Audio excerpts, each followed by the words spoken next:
वक्फ board में शिया सुन्नी वोहरा को भी मिलेगी जगह। नमस्कार दोस्तों, आप सभी जानते हैं जिस तरीके से भारत के अंदर इस समय बहुत तेजी से बातें चल रही हैं और संसद के अंदर बिल पर भी डिस्कशन चल रहा है।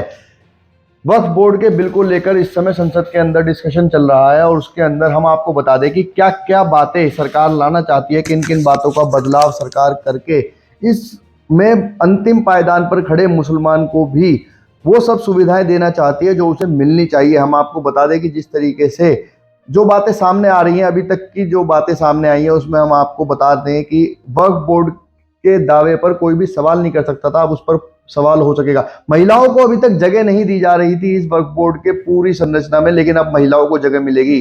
सभी अधिकारी जो भी थे वो संपत्ति लेने की पूरी शक्ति थी, लेकिन अब बिना सत्यापन के संपत्ति नहीं ली जा सकेगी। वक्फ बोर्ड के दावे पर कोई सवाल नहीं कर सकता था, लेकिन अब सवाल हो सकेंगे, मामला कोर्ट में भी जा सकता है। महिलाओं को जगह नहीं थी, लेकिन अब महिलाएं भी इसमें पूरी भागीदारी निभा सकती हैं। वक्फ बोर्ड के अंदर महिलाएं भी अपनी बातें रख सकती हैं।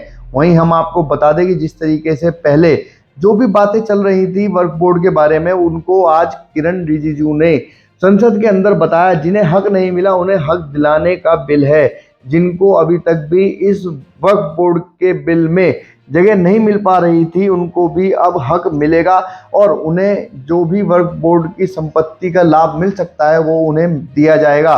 किरण रिजिजू ने बताया कि जिस तरीके से बिल के प्रावधान में किसी भी धर्म का कोई भी मतलब नहीं है, क्योंकि धर्म से अलग होकर सोचना होगा इस बिल को, और इसमें मुस्लिमों के फायदे की ही बातें की जाने वाली हैं। जितने भी बातें आ रही हैं उसमें मुस्लिमों का फायदा ही बताया गया है।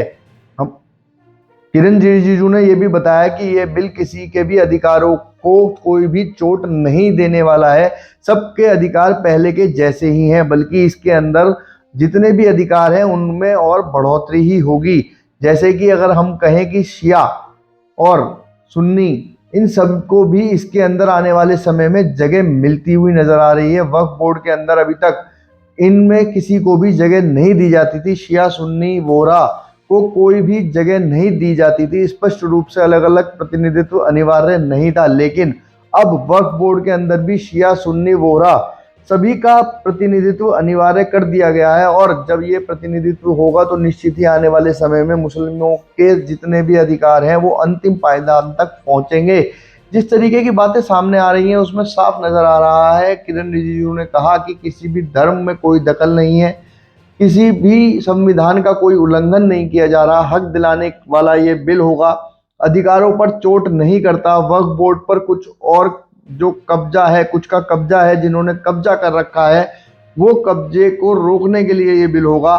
सब समर्थन करेंगे तो इसमें पूरे भारत की दुआएं सबको मिलने वाली हैं। हम आपको बता रहे हैं कि किस तरीके से जो संशोधन है वो है कि विवादित भूमि का नए सिरे से सत्यापन होगा।